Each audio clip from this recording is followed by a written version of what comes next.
And today we're going to tackle a topic that many small business owners find confusing, really confusing: the Director's Loan Account, or DLA.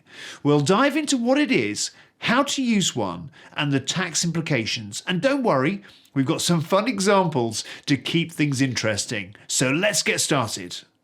Number 1, introduction to Director's Loan Account. First off, what exactly is a Director's Loan Account, or DLA? Well, essentially, it's an account that records all transactions between a director and the company outside of salaries and dividends. This includes any money you borrow from your company or repay to it. Simple enough, right? Imagine Bob, our cartoon director. Bob sometimes needs to borrow money from the company's piggy bank for personal expenses.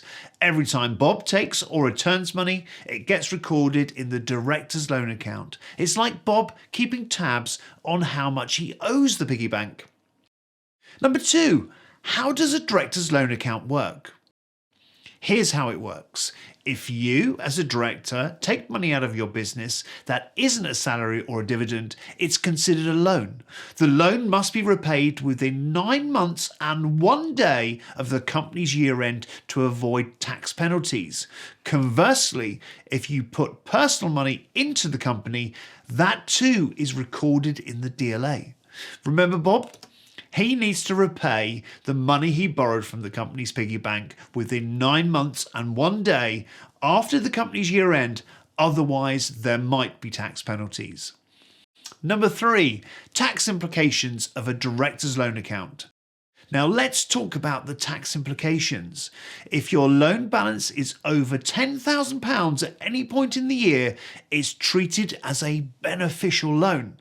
Additionally, if you don't repay the loan on time, your company will face an additional corporation tax charge, known as Section 455 tax, at a rate of 33.75% of the outstanding loan. So if Bob's loan from the company's piggy bank goes over £10,000, it's like the tax man bringing out a magnifying glass.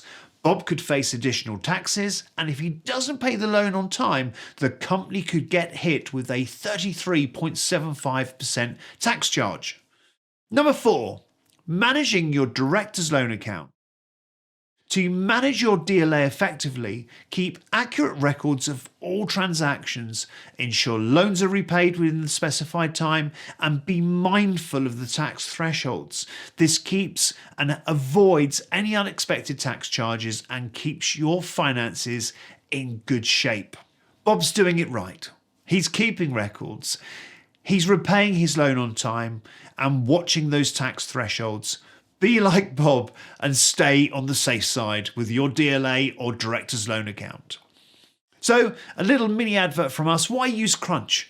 At Crunch, we specialise in helping small businesses navigate the complexities of accounting and tax.